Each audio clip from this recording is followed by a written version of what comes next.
چھوڑ کر آئے، بیوی بچے چھوڑ کر آئے تو بستر بھی چھوڑ دے.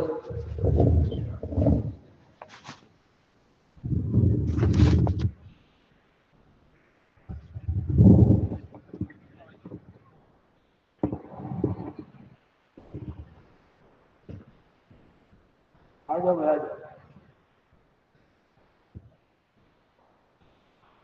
فارغ ہونے کے لیے انشاءاللہ وقت دیا جائے، ضروریات سے پورا ہونے کے لیے وقت دیا جائے. قریب ہو کر دین کی بات سننا یہ طلب کی علامت. آواز تو پہنچ جائے گی اور اس سے جو ہے وہ پنڈال کو نہیں گھیرتے، وہ مجلس کو گھیرتے. اور دور بیٹھ کر اپنی اپنی جگہ پر بیٹھ کر بات سننا، قریب نہ آنا، یہ بے طلبی کی نشانی ہے. اور طلب والوں کو اللہ دین دیتے ہیں، طلب والوں کو اللہ ہدایت دیتے ہیں.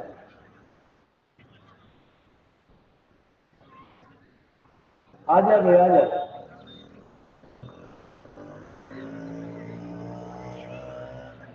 یہ حضرات ادھر بیٹھے ہوئے ہیں، بہت سارے ساتھی. آ جاؤ تھوڑی دیر، آ جاؤ اسی کا آ جاؤ آ جاؤ. جس مقصد کے لیے ہم آئے ہیں، اتنی بڑی قربانی دے کر کہ اللہ کی رسول کی دین کی باتیں سنیں گے تو جس طریقے پر بیٹھ کر سننی چاہیے اس طریقے پر بیٹھ کر سنیں گے تو نفع ہوگا. آ جاؤ. ہر کام کرنے کا طریقہ ہمیں سکھایا ہے، بیٹھنے کا طریقہ بھی سکھایا ہے. بیٹھنا بھی ایک عمل ہے. جب آدمی بیٹھنے کا حق ادا کرتا ہے تو اللہ تعالیٰ عمل کی توفیق دیتے ہیں. محمد صلی علی رسول کریم، اما بعد. محترم بھائی دوستوں، بزرگوں، سننا اور کہنا ہمارے نفع کے لیے.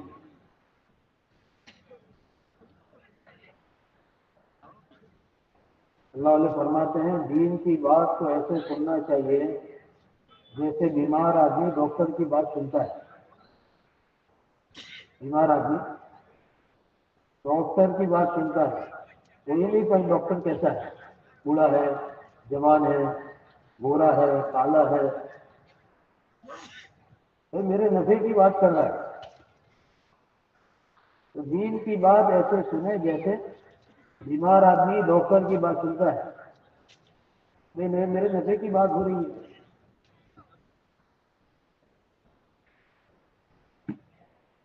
کیونکہ دین ہماری سب سے بڑی ضرورت ہے. روٹی کپڑا مکان سے زیادہ ضروری دین ہے. انسان کی بنیادی ضرورت جو ہے وہ روٹی کپڑا مکان ہے، لیکن اس سے بڑی ضرورت اللہ کا دین ہے. کوئی آدمی بھوکا مر گیا، آخرت میں کوئی نقصان نہیں اٹھائے گا. کوئی آدمی پیاسا مر گیا، آخرت میں کوئی نقصان نہیں اٹھائے گا. کوئی آدمی پوری زندگی کرائے کے مکان میں رہا، خود کا مکان نہیں بنا سکا، آخرت میں اس کا کوئی نقصان نہیں. لیکن میرے بھائی دوستوں، بزرگوں، یہ مختصر سی زندگی، اس زندگی میں کوئی آدمی اللہ کو ناراض کر کے گیا، اللہ کے نبی جناب محمد رسول اللہ صلی اللہ علیہ وسلم کو ناراض کر کے چلا گیا، من مانی زندگی گزار کے گیا، خواہشات اور نفسانیت پر اپنی زندگی کو پورا کر کے گیا، تو ہمیشہ کی آخرت برباد ہو جائے. تو دین ہماری سب سے پہلی ضرورت ہے، اپنے آپ کو دیندار بنانا. ہماری زندگی کا ہر کام، چاہے وہ کام عبادت کے لائن کا ہو، معاملات کا ہو، معاشرت کا ہو، اجتماعی ہو یا انفرادی ہو، ہماری زندگی کا ہر کام میرے بھائی دوستوں ہو اللہ کی مرضی کے مطابق ہو جائے اور آقا صلی اللہ علیہ وسلم کے مبارک طریقوں کے مطابق ہو جائے.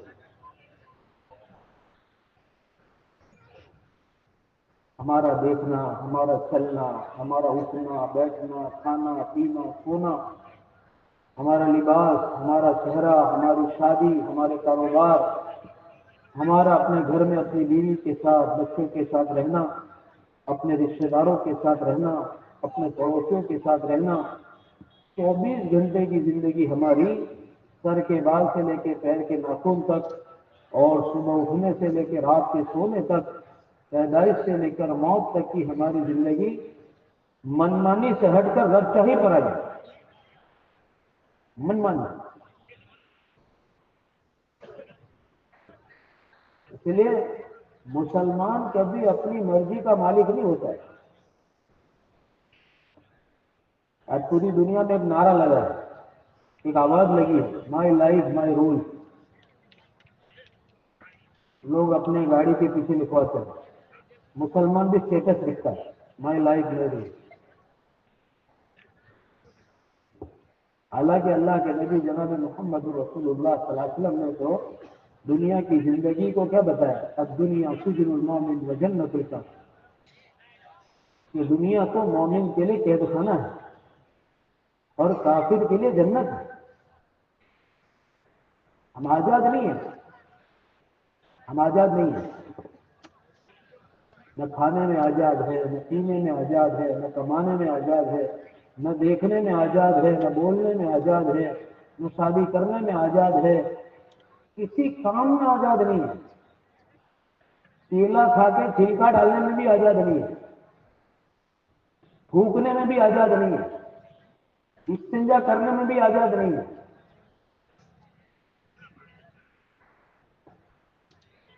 24 گھنٹے کی زندگی کا ایک مبارک طریقہ ہمیں ملا ہے۔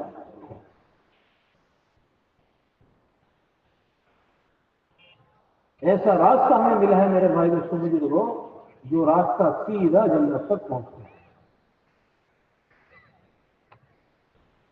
جس میں دنیا اور آخرت کی راحت، سکون، اطمینان، برکتیں، کہ دنیا میں جو ہماری چاہتیں ہیں وہ چاہتیں اللہ دین کے راستے سے پوری کرے گی، جو چاہتے ہیں وہ دین کے راستے سے پوری ہوگی۔ اگر دین نہیں ہے میرے بھائی جو بزرگوں، اور آدمی اپنی زندگی کو بنانے کے لیے دین کو چھوڑ کر کوئی بھی راستہ اختیار کرے گا، یہ کبھی اپنی منزل مقصود تک نہیں پہنچ سکتا۔ پیسوں سے راحت کی چیزیں خریدی جا سکتی ہیں، راحت نہیں خریدی جا سکتی۔ پیسوں سے سکون کی چیزیں خریدی جا سکتی ہیں میرے بھائیو، سکون نہیں خریدا سکتا۔ اس کا تعلق تو دل سے ہے، سکون اور اطمینان کا تعلق جو ہے وہ دل سے ہے، دل، وہ جسم سے نہیں ہے۔ یہ دل میں رہنے والی چیز ہے، اور بے چینی اور بے قراری کا تعلق بھی دل سے ہے، دل سے ہے، وہ جسم سے نہیں ہے۔ اللہ علیہ فرماتے ہیں جب آدمی دنیا میں اللہ کی اطاعت والی زندگی گزارتا ہے، اللہ کو راضی کرنے والے کاموں میں اپنے آپ کو مشغول کر دیتا ہے، تو پھر اللہ تعالیٰ کی طرف سے سب سے پہلا انعام جو دنیا میں ملتا ہے وہ یہ ملتا ہے، اللہ تعالیٰ دلوں کو سکون دے دیتے ہیں۔ الا بذکر اللہ تطمئن القلوب، کہ دلوں کا اطمینان مل جاتا ہے۔ کس میں؟ چیزوں میں، پیسوں میں، راحت کے نقشوں میں۔ دنیا میں جتنے مالدار پریشان ہیں اتنے غریب نہیں ہیں۔ آج دنیا میں جتنے مالدار پریشان ہیں اتنے غریب نہیں ہیں۔ خودکشی کرنے والے 90% سے زیادہ مالدار ہوتے ہیں۔ پڑھتے نا اخبار میں، نیوز میں، اس میں کبھی سروے کرو، 90% سے زیادہ مالدار ہوتے ہیں، پڑھے لکھے ہوتے ہیں، ڈگری والے ہوتے ہیں۔ ایک بزرگ فرماتے تھے مالدار کی پریشانی بھی مالدار ہوتی ہے اور غریب کی پریشانی بھی غریب ہوتی ہے۔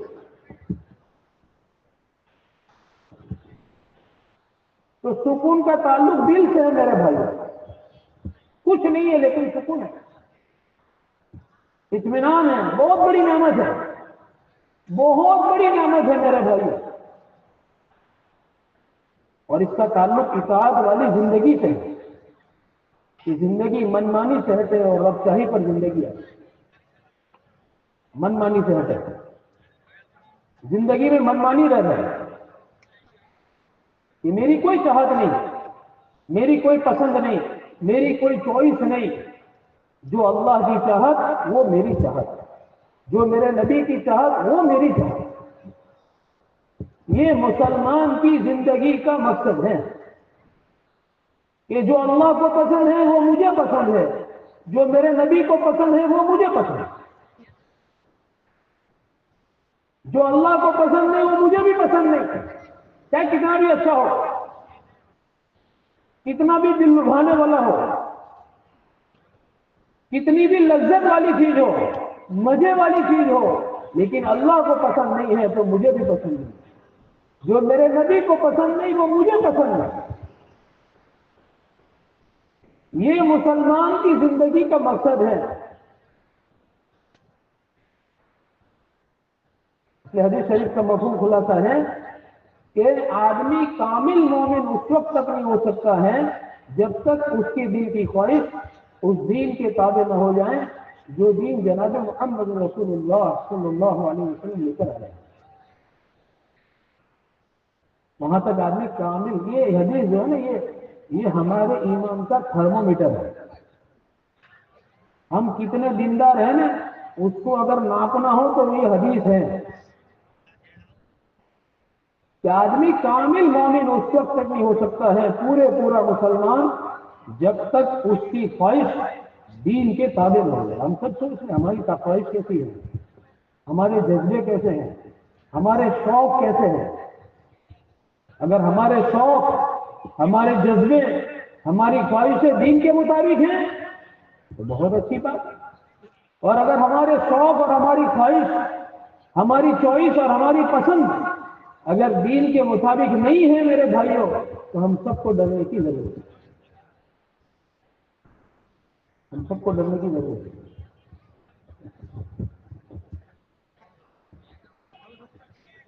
تو زندگی کا مقصد یہ ہے کہ زندگی منمانی سے ہٹ کر رب چاہی زندگی بنے. کہ جب زندگی رب چاہی پر آ جائے گی میرے بھائی دوستوں بزرگوں، پھر اللہ تبارک تعالیٰ غریب کو غربت میں راحت والی زندگی دیں گے اور مالدار کو مالداری میں اللہ سکون والی زندگی. سکون کے لیے مالدار بننا ضروری نہیں ہے، اطمینان اور راحت کے لیے اور دنیا میں خوشحال زندگی جینے کے لیے مالدار بننا ضروری نہیں ہے. غریب کو اللہ غربت میں راحت دیں گے اور مالدار کو اللہ مالداری میں خوشحال زندگی دیں گے. قرآن یہ کہہ رہا ہے حیات طیبہ، خوشگوار زندگی، مزے والی زندگی. اور اگر میرے بھائی بزرگوں زندگی دین کے خلاف ہے، زندگی اللہ کی مرضی کے خلاف ہے، زندگی نبی کے طریقوں کے خلاف ہے، آنکھ غلط دیکھ رہی ہے، زبان غلط بول رہی ہے، کام پر کنٹرول نہیں ہے، کمانے کا طریقہ صحیح نہیں ہے، بیوی بچوں کے ساتھ رہنے کا طریقہ صحیح نہیں ہے، شادی کا طریقہ صحیح نہیں ہے، پوری زندگی شریعت کے خلاف، سنت کے خلاف منمانی زندگی جی رہا ہے آدمی، تو میرے بھائیوں قرآن میں اللہ نے ہمیں اعلان کیا ہے کہ ایسے لوگوں کی زندگی اللہ تنگ کر دیتے ہیں کہ جو اللہ کے ذکر سے اعراض کرتے ہیں، منہ موڑتے ہیں، منمانی زندگی جیتے ہیں، ایسے لوگوں کی زندگیاں تنگ ہو جاتی ہیں. یہ نہیں کہا بیوی چھین لیں گے، بچے چھین لیں گے، کاروبار چھین لیں گے، بھائی غریب بنا دیں گے، کروڑ پتی کا روڑ پتی بنا دیں گے. نہیں، جہاں ہیں جس حال میں ہیں اس حال میں زندگیاں تنگ ہو جائیں، زندگی تنگ ہو جائے. راحت پہنچانے والی چیزیں تکلیف پہنچانے کا ذریعہ بن جائے گی، سکون کی چیزیں بے چینی کا ذریعہ بن جائے گی.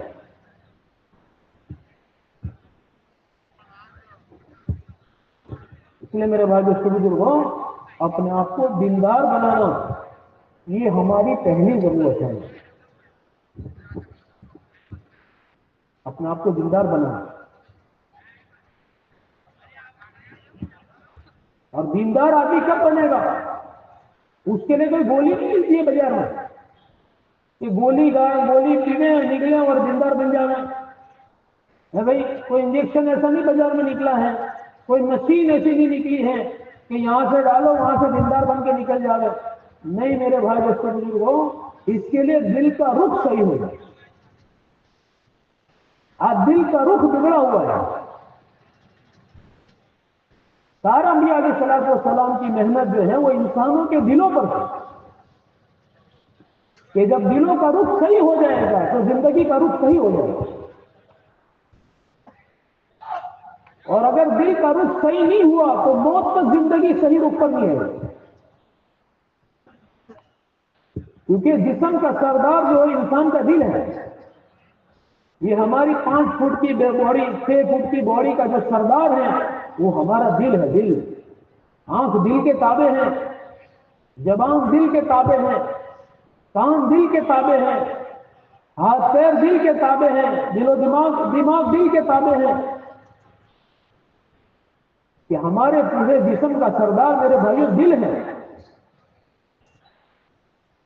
کہ جب دل صحیح ہو جائے گا جسم سے نکلنے والا عمل صحیح ہو جائے گا. اور میرے بھائیوں دل کا رخ صحیح نہیں ہوا، محنت کر کے آدمی نے دل کا رخ صحیح نہیں کیا تو وہ کسی نہ کسی راستے سے اللہ کو ناراض کرے گا، کسی نہ کسی ذریعے سے اللہ کو ناراض کرنے والے کام کرے گا. تو دل کا رخ صحیح ہو جائے، دل میں اللہ کا خوف پیدا ہو، اللہ کا ڈر پیدا ہو، اللہ سے محبت پیدا ہو، اللہ کی معرفت نصیب ہو. کہ جو آدمی جب اللہ کو پہچانے گا تو اس کو اللہ کی اطاعت میں لذت ملے گی، اللہ کی اطاعت میں، اللہ کی ماننے میں مزہ آئے گا. آج ایک پولیس والے کو آدمی پہچانتا ہے تو دور سے بریک لگا دیتا ہے، دور سے. ہیلمٹ نہیں پہنا ہے، جیب میں لائسنس نہیں ہے، اب سامنے پولیس والا ہے تو راستہ بدل دے گا.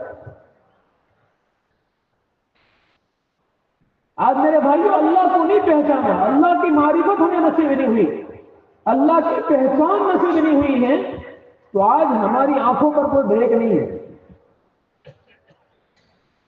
جو چاہے دیکھ رہا ہے. ہماری زبان پر کوئی بریک نہیں ہے، جو چاہے بول رہا ہے.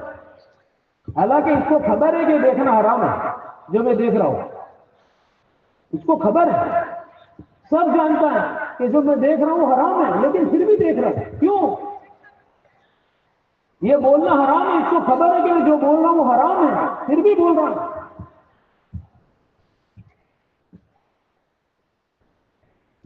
اس کو خبر ہے سننا حرام ہے، سن رہا ہوں پھر بھی سن رہا ہوں. کہ نہ آنکھوں پر بریک ہے، نہ زبان پر بریک ہے، نہ کانوں پر بریک ہے، نہ دل و دماغ پر بریک ہے میرے بھائیوں. کیوں؟ اس وجہ سے کہ اللہ کو نہیں پہچانا. جب اللہ کی پہچان نصیب ہو جائے گی، اللہ کی معرفت اور اللہ کی اوڑکھان مل جائے گی تو پھر آدمی ہر موقع پر، ہر جگہ پر، چاہے تنہائی میں ہو، چاہے سب کے بیچ میں ہو، جلوت میں ہو، خلوت میں ہو، انفرادی زندگی میں، اجتماعی زندگی میں، جوانی میں، بڑھاپے میں، رات کے اندھیرے میں، اجالے میں، ہر جگہ پر یہ آدمی اللہ کی نافرمانی سے بچے گا. یعنی اللہ دیکھ رہا ہے، کوئی نہیں دیکھ رہا ہے، اللہ دیکھ رہا ہے. لقمان علیہ السلام نے اپنے بیٹے کو جو وصیت کی ہے آخری موقع پر، اس میں ایک وصیت کی، بیٹا جب گناہ کرنے کا ارادہ ہو تو ایسی جگہ تلاش کر لینا جہاں اللہ اور اس کے فرشتے نہ دیکھیں. جب گناہ کرنے کا ارادہ ہوتا ایسی جگہ تلاش کرنا ہے جہاں اللہ اور اس کے فرشتے نہ دیکھیں. کون سی جگہ ہے دنیا میں؟ ہے بھائی کون سا کونا ہے؟ رات کے اندھیرے میں 2 کمبل اوڑھ کر ہم سوئے ہوئے ہیں، اور 2 کمبل اوڑھ کر کیا دیکھ رہے ہیں موبائل میں؟ وہ بیوی نہیں دیکھتی، ماں نہیں جانتی، باپ نہیں جانتا، بچے نہیں جانتے، نہ دیکھنے والا نہ سونے والا سب کچھ دیکھ رہا ہے. لا تأخذه سنة ولا نوم، ایسی ذات ہے جو نیل سے اور روم سے پاک ہے. کوئی نہیں جانتا، وہ سب دیکھ رہا ہے کہ میں کیا دیکھ رہا ہوں. اس کے علم میں سب کچھ ہے، اور اس کے لکھنے والے فرشتے سب کچھ لکھ رہے ہیں، اور اعمال نامے میں سب کچھ محفوظ ہو رہا ہے، سب کچھ محفوظ ہو رہا ہے.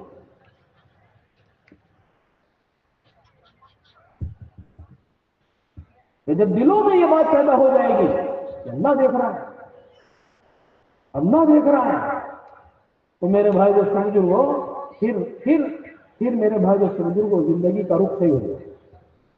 پھر تنہائیاں پاک ہو جائے گی، ہماری تنہائیاں پاک ہو جائے گی.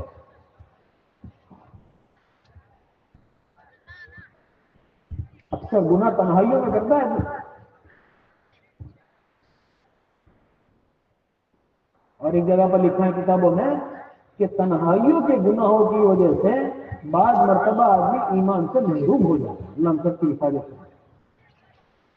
تنہائیوں کے گناہ کی وجہ سے کہ اکیلا ہے، کوئی نہیں ہے، اور تنہائی میں پتہ نہیں کیا کیا دیکھ رہا ہے. اور تنہائیوں کے گناہوں کی وجہ سے کتابوں میں لکھا ہے بعض گناہ ایسے ہوتے ہیں جس سے آدمی روزی سے محروم ہو جاتا ہے. بعض گناہ ایسے ہیں آدمی عمل کی توفیق سے محروم ہو جاتا ہے. بعض گناہ ایسے ہیں کہ جس گناہ کی نحوست سے آدمی اب عمل کی لذت سے محروم ہو جاتا ہے کہ عمل میں لذت نہیں ملتی ہے. اور بعض گناہ ایسے ہوتے ہیں جس کی نحوست سے موت پر ایمان سے محروم ہو جاتا ہے. علماء نے لکھا ہے اس میں تنہائیوں کے گناہ.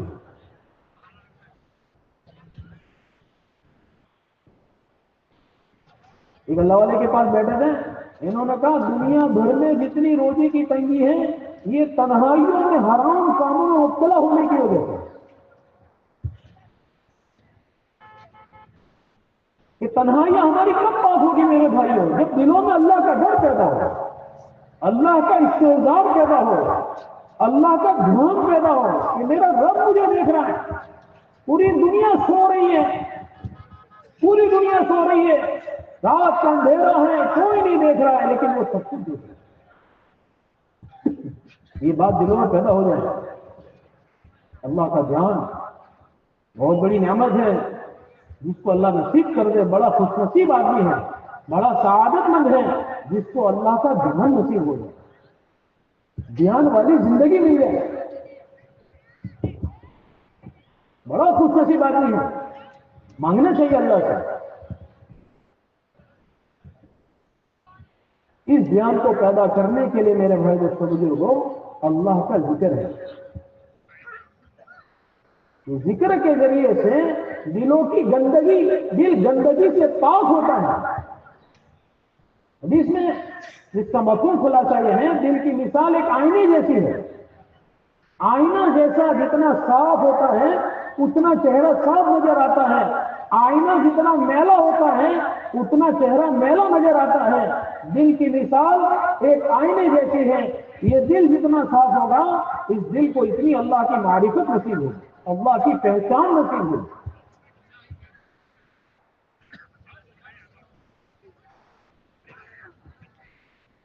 تو دل کو گندگی سے پاک کرنے کے لیے اور دل کو گناہوں کے جنگ سے دور کرنے کے لیے میرے بھائی کو سمجھو کو اللہ کا ذکر ہے.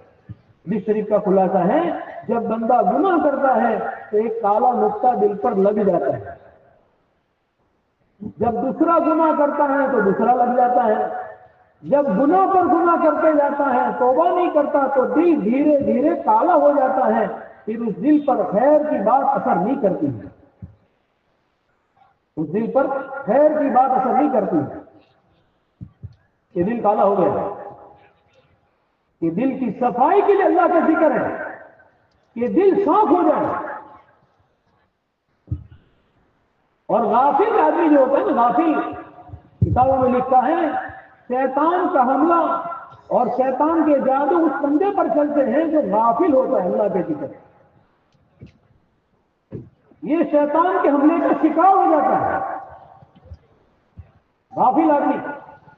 اور ذاکر آدمی جو اللہ کا ذکر کرنے والا ہے وہ شیطان کے حملے سے بچ جاتا ہے، شیطان کے جادو اس پر نہیں چلتے ہیں. اپنے آپ کو ذکر کا عادی بنائیں، ذکر کا عادی، اپنی ضرورت سمجھ کے ذکر کریں کہ میری ضرورت ہے، یہ میرے دل کی، میرے روح کی غذا ہے، یہ میرے دل کا خوراک ہے، اس کے ذریعے سے میرے دل کو سکون ملے گا، مجھے اللہ کا دھیان ملے گا، مجھے اللہ کی معرفت ملے گی، مجھے اللہ کی پہچان ملے گی، مجھے اللہ سے محبت ملے گی۔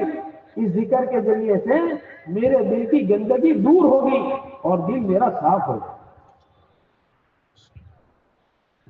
یہ اپنے آپ کو ذکر کا عادی بنائیں میرے بھائیوں۔ ایک بزرگ فرماتے تھے آج ہمارے وقتوں میں اتنی بے برکتی آ گئی کہ ہماری تسبیحات پوری نہیں ہو رہی ہے، ہمارے وقتوں میں اتنی بے برکتی ہے کہ تسبیحات پوری نہیں ہو رہی۔ اللہ والوں کے واقعات کتاب میں لکھتے ہیں، روزانہ کتنا معمول ہے؟ بولے روزانہ ہزاروں مرتبہ تیسرا کلمہ پڑھنے کا معمول ہے، ہزاروں مرتبہ درود پاک پڑھنے کا معمول ہے، ہزاروں مرتبہ استغفار پڑھنے کا معمول ہے، روزانہ ایک قرآن ختم کرنے کا معمول ہے، ایک رات میں قرآن پورا کرتے ہیں، ایک آیت میں ایک رکعت میں پورا قرآن پورا کرتے ہیں۔ آج ہمارے وقتوں میں اتنی بے برکتی ہے میرے بھائیوں، پتہ نہیں دن گزر جاتا ہے تسبیحات پوری نہیں ہوتی۔ یہ تسبیحات کے ثواب کے لیے نہیں، ہماری ضرورت ہے، ثواب تو ہے دوسرے نمبر پر، لیکن یہ ہماری ضرورت ہے۔ اس کے ذریعے سے میرے بھائی جو سمجھو کو دل زندہ رہتے ہیں، دل زندہ رہتا ہے ذکر کے ذریعے سے، ورنہ دل مر جاتے ہیں میرے بھائیوں۔ جب ذکر دل کو اس کا پانی نہیں ملتا ہے، اس کا کھانا پانی نہیں ملتا ہے تو دل مر جاتے ہیں، اور جب دل مر جاتے ہیں تو پھر اس دل پر میرے بھائی جو سمجھو کو پھر گناہ کرنے کے بعد گناہ کا احساس بھی ختم ہو جاتا ہے کہ دل مر گیا۔ اب نہ قرآن میں مزہ آ رہی ہے، نہ ذکر میں مزہ آ رہی ہے، نہ نماز میں مزہ آ رہی ہے، نہ دعا میں مزہ آ رہی ہے، کسی چیز میں لذت نہیں مل رہی ہے، کسی چیز میں لذت نہیں مل رہی۔ گھنٹوں بھر آتے نہ دیکھنے کا دیکھتا ہے، مزے لے کر دیکھتا ہے، لیکن جیسے قرآن آتے لیتا ہے 5 منٹ میں، 10 منٹ میں، 15 منٹ میں بھول جاتا ہے۔ ذکر سے دل زندہ رہتے ہیں، استحضار باقی رہتا ہے، اللہ کی بڑائی، اللہ کی عظمت، اللہ کی محبت، ہاں یہ بات دلوں میں زندہ رہتی ہے۔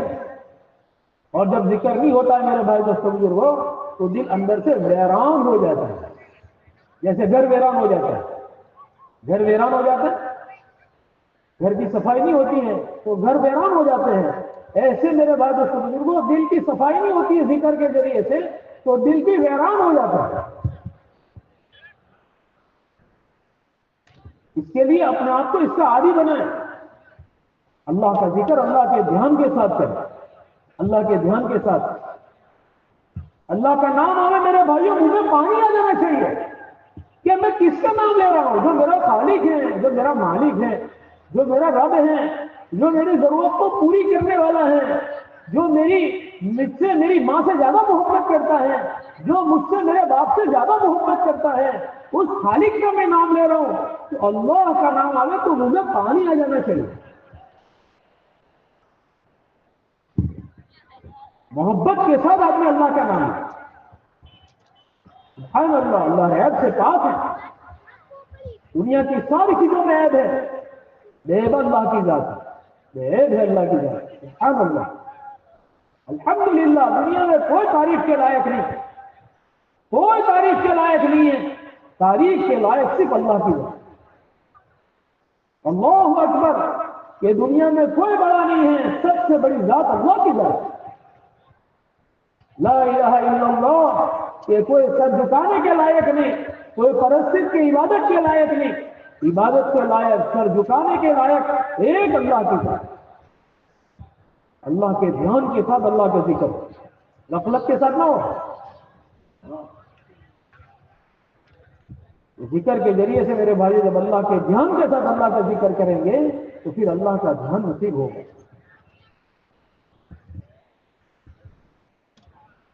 اللہ کو یاد کرنا نہیں میرے بھائیو، اصل تو اللہ کو یاد رکھنا ہے، یاد کرنا کبھی کبھی ہوتا ہے اور یاد رکھنا ہمیشہ کے لیے ہوتا ہے.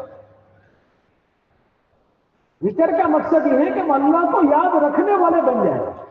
24 گھنٹے چاہے دکان پر ہو تو اللہ اللہ اللہ یاد رکھ, اللہ ہمیں یاد رہے کہ میرا رب مجھے دیکھ رہا ہے. اب یہ دکان پر ڈنڈی نہیں مارے گا, یہ دھوکہ نہیں دے گا, یہ مال میں ملاوٹ نہیں کرے گا, یہ جھوٹ نہیں بولے گا, یہ سود کا سہارا نہیں لے گا, یہ جھوٹ کا سہارا نہیں لے گا. کیوں؟ یہ دل میں اللہ ہے, اللہ دیکھ رہا ہے.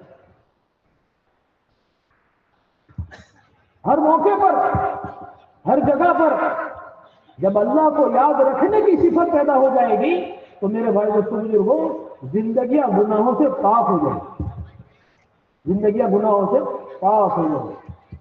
تو ذکر کا مقصد یہ ہے اللہ کو یاد رکھنے والے بن جائیں, اللہ کو یاد رکھنے والے بن جائیں. تو تسبیحات کا اہتمام میرے بھائی دوستوں بزرگوں کو ہماری زندگی میں ہو. صبح شام کی تسبیحات کا اہتمام اللہ کے دھیان کے ساتھ, ہو سکے تو قبلہ رخ بیٹھ کر پڑھیں. اگر اتنا موقع نہیں ہے تو اپنی مشغولی میں رہ کر نہیں پڑھیں, لیکن پڑھیں.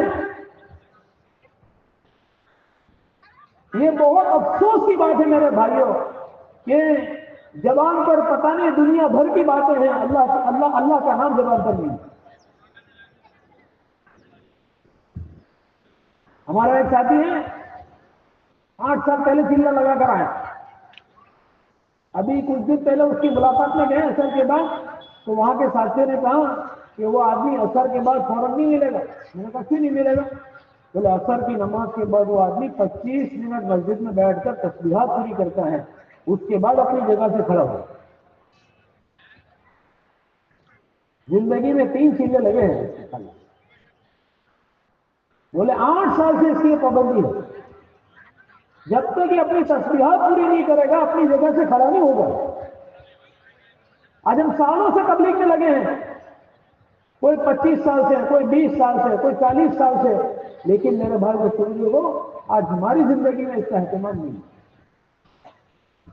یہ تسبیحات کو اللہ کے دھیان کے ساتھ پڑھنا چاہیے, اپنی ضرورت سمجھ کے پڑھنا چاہیے کہ میری آخرت کی کمائی ہو رہی ہے. اللہ کے ذکر کے ذریعے سے میری جنت تیار ہو رہی ہے.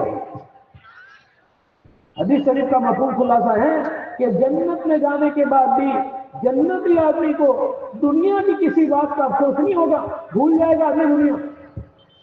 لیکن وہ گھڑی جو دنیا میں غفلت کے ساتھ گزر گئی ہے اس پر افسوس کرے گا. ایک سبحان اللہ پر کیا مل رہا ہے, ایک الحمدللہ پر کیا مل رہا ہے, ایک اللہ اکبر پر کیا مل رہا ہے. آدمی افسوس کرے گا کاش میں نے دنیا میں اور زیادہ ذکر کیا.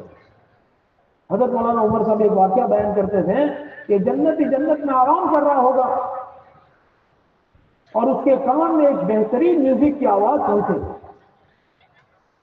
اور ایک خوشبودار ہوا چلے گی. وہ فرشتوں سے پوچھے گا کہ بھئی آواز کہاں سے آ رہی ہے, اتنی بہترین اور اتنی بہترین خوشبو کہاں سے آ رہی ہے؟ فرشتے عرض کریں گے کہ آپ کے اوپر کے درجے کے جنتی نے اپنی جنت میں سوتے سوتے کروٹ بدلی ہے.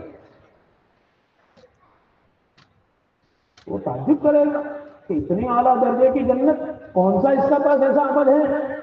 وہ فرشتوں سے عرض کرے گا کہ بھئی اس کے پاس کون سا ایسا عمل ہے کہ اللہ نے اتنی اعلیٰ درجے کی جنت دی ہے. بولے اس کے اعمال نامے میں اور تمہارے اعمال نامے میں ایک سبحان اللہ کا فرق ہے. اس وقت افسوس ہوگا کہ کاش دنیا میں اور زیادہ ذکر کر لیا ہو اور کوئی نیکی کا کام کر لیا ہو. تو جنت افسوس کی جگہ نہیں ہے میرے بھائیوں, لیکن وہاں جانے کے بعد بھی افسوس ہوگا اس گھڑی پر جو گھڑی دنیا میں غفلت کے ساتھ گزر گئی. اس لیے اپنے آپ کو اس کا پابند بنائیں. پابند ہے دنیا میں اللہ والے ماشاء اللہ کتنے سالوں سے اللہ کا فضل ہے کہ جن کی تسبیحات نامہ نہیں ہے. سالوں ہو گئے, 20 سال 25 سال. تو اپنے آپ کو اس کا پابند بنائیں. درود پاک اللہ کے نبی صلی اللہ علیہ وسلم کی قربانیوں کو یاد کر کے پڑھیں. اللہ کے نبی صلی اللہ علیہ وسلم کی قربانیوں کو یاد کر کے درود پاک پڑھیں کہ اللہ کے نبی نے یہ دین ہم تک پہنچانے کے لیے کیا کیا قربانیاں دی ہیں. جب اللہ کے نبی صلی اللہ علیہ وسلم کی قربانیوں کو یاد کر کے درود پاک پڑھا جائے گا تو دلوں میں حضور پاک صلی اللہ علیہ وسلم کی محبت پیدا ہوگی، اور جس سے محبت ہوتی ہے نا اس کا نام لینے میں مزہ آتا ہے آدمی کو، جس سے محبت ہوتی ہے اس کا نام لینے میں مزہ آتا ہے، بار بار نام لیتا ہے آدمی۔ آج اللہ ہمیں معاف فرمائے، ہمیں اپنے نبی سے اتنی محبت نہیں ہے، اس لیے میرے بھائی دوستوں بزرگوں زبان پر درود پاک کا اہتمام نہیں ہے۔ محبت کی علامت یہ ہے کہ جس سے محبت ہوتی ہے بار بار نام لینے میں مزہ آتا ہے۔ تو اللہ کے نبی صلی اللہ علیہ وسلم سے محبت کی علامت یہ ہے کہ اللہ کے نبی صلی اللہ علیہ وسلم پر کثرت سے درود پاک پڑھیں۔ یہ تو آخری درجہ بتائیں 100 مرتبہ پڑھیں، ورنہ کثرت سے پڑھنا چاہیے۔ ایک اللہ والی کی بھی ملاقات ہوئی، انہوں نے کہا کہ 20 سال سے اہتمام ہے، روزانہ 5000 مرتبہ درود پاک پڑھتا ہے۔ کتنی مرتبہ؟ 5000 مرتبہ، اور 20 سال سے اس کا اہتمام ہے۔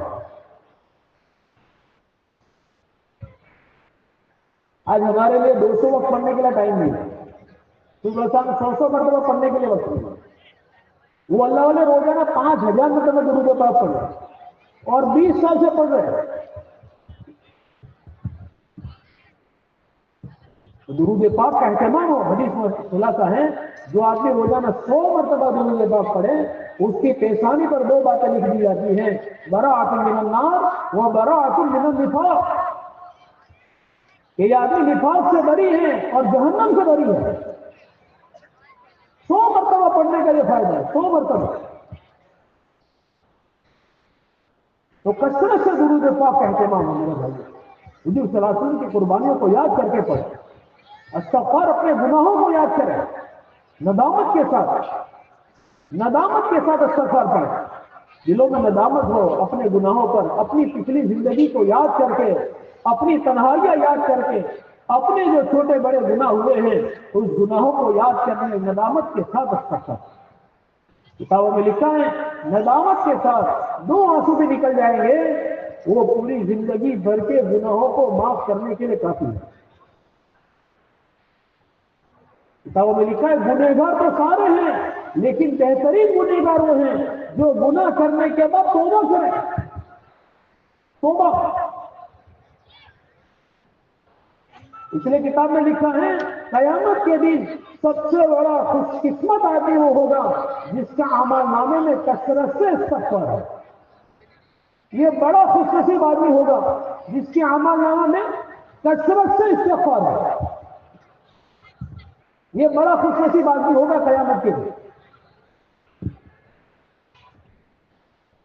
اس لیے میرے بھائیوں توبہ کریں، اللہ سے چلتے پھرتے اللہ سے معافی مانگتے رہیں۔ لقمان علیہ السلام نے اپنے بیٹے کو وصیت کی ہے کہ بیٹا رب اغفر لی کثرت سے پڑھا کر، کہ اللہ کے الطاف ہیں بعض اوقات قبولیت کے ہوتے ہیں، جب بندہ اس میں جو مانگتا ہے وہ مل جاتا ہے، تو رب اغفر لی کثرت سے پڑھا کر۔ 100 بار تو کم سے کم ہے، 100 پر کما کر کریں۔ اگر اللہ ہمت میں 200 مرتبہ پڑھے، 300 مرتبہ پڑھے، 500 مرتبہ پڑھے، لیکن کم سے کم 100 مرتبہ پڑھے صبح شام۔ اپنے گناہوں کو یاد کریں، معافی مانگنے والا اللہ کو بہت پسند ہے، توبہ کرنے والا اللہ کو بہت پسند ہے۔ جب بندہ اللہ سے معافی مانگتا ہے اپنے گناہوں سے اور توبہ کرتا ہے اور ندامت کے ساتھ اللہ سے معافی مانگتا ہے، عاجزی کرتا ہے، کتابوں میں لکھتا ہے جب بندہ توبہ کرتا ہے تو اس کی خوشی میں آسمانوں میں اجالا ہوتا ہے، لائٹنگ ہوتی ہے، فرشتے عرض کرتے ہیں اللہ یہ کیا ہے، کیا آسمان جگمگا رہا ہے؟ اللہ تعالیٰ فرماتے ہیں میرے بندے نے مجھ سے صلح کر لی ہے، میرے بندے نے مجھ سے صلح کر لی۔ اللہ کو بندہ بہت پسند ہے میرے بھائیوں جو اپنے گناہوں کو یاد کر کے اللہ سے معافی مانگے۔ اللہ غفور رحیم ہے، معاف کرنے والا ہے، 70 ماؤں سے اللہ مجھ سے آپ سے پیار کرتا ہے۔ ایک ماں اپنے بچے کی چھوٹی پریشانی برداشت نہیں کرتی ہے، میرا آپ کا رب ہم سے 70 ماؤں سے زیادہ پیار کرتا ہے۔ اس لیے میرے بھائیوں چلتے پھرتے اللہ سے معافی مانگے، گناہ ہو جائے فوراً توبہ کر لیں۔ لیکن توبہ کس کو کہتے ہیں؟ آج ہم توبہ کو سمجھے بھی نہیں ہے۔ اللہ علیہ فرماتے ہیں توبہ میں دو باتیں ضروری ہیں، ایک تو جو گناہ ہوا ہے اس پر انتہائی ندامت ہو اور آئندہ نہ کرنے کا عزم ہو کہ آئندہ انشاءاللہ یہ گناہ کبھی نہیں کرے۔ تو اس عزائم کے ساتھ میرے بھائیوں ندامت کے ساتھ استغفار پڑھیں، اللہ سے معافی مانگے، قرآن پاک کی تلاوت کا اہتمام کریں۔ کتابوں میں لکھا ہے قرآن ہمارے لیے سفارش کا ذریعہ ہے۔ جب بندے کو قبر میں دفنایا جاتا ہے، پوری دنیا ساتھ چھوڑ دیتی ہے، اس وقت ایک خوبصورت انسان کی شکل میں قرآن آتا ہے اور مرنے والے کا جی بہلاتا ہے، اور کتابوں میں لکھا ہے اس کو یوں کہتا ہے تو اکیلا نہیں ہے، میں قبر میں تیرا ساتھی ہوں۔ کتنی بڑی بات ہے، قبر کے اندھیرے میں جب کوئی ہمارا ساتھ دینے والا نہیں ہے، اس اندھیری کوٹری میں قرآن یہ کہہ رہا ہے جس نے دنیا میں قرآن کا حق ادا کیا، صبح شام قرآن کی تلاوت کا اہتمام کریں، مصنون دعاؤں کا اہتمام کریں۔ اللہ کے نبی صلی اللہ علیہ وسلم نے موقع موقع کی دعائیں سکھائی ہے، اور اللہ علیہ نے لکھا ہے دنیا میں جتنی بلائیں ہیں، مصیبتیں ہیں، پریشانیاں ہیں، اور جتنی جناتی انسانی فتنے ہیں، ان تمام فتنوں سے بچنے کا آسان علاج مصنون دعاؤں کا ہے۔ ایک بزرگ فرماتے ہیں ان مصنون دعاؤں نے اللہ کے عرش کا راستہ دیکھا ہوا ہے، اللہ کے عرش کا راستہ دیکھا ہوا ہے۔ موقع محل کی دعاؤں کا اہتمام کریں، نہیں آتی ہے تو اس کو سیکھیں میرے بھائیوں، یہ بڑی طاقتور دعائیں ہیں، اور روزانہ وقت نکالیں، 15 منٹ 20 منٹ آدھا گھنٹہ میں اور میرا اللہ دل کھول کر اللہ سے مانگے، اپنے آپ کو محتاج بنا کر اللہ سے مانگے، اپنی ہر ضرورت اللہ کے سامنے رکھیں، سکھ دکھ اپنی ساری ضرورتیں حاجتیں اللہ کے سامنے رکھنے والے بن جائیں میرے بھائیوں۔ دعا مانگنے والا اللہ کو بہت پسند ہے، مانگنے والے سے اللہ خوش ہوتے ہیں، نہ مانگنے والوں سے اللہ ناراض ہوتے ہیں۔ اس لیے ہم سب یہ نیت کریں انشاءاللہ روزانہ ان اعمال کی پابندی کریں گے انشاءاللہ۔ اللہ تعالی ہم سب کو عمل کی توفیق عطا فرمائے۔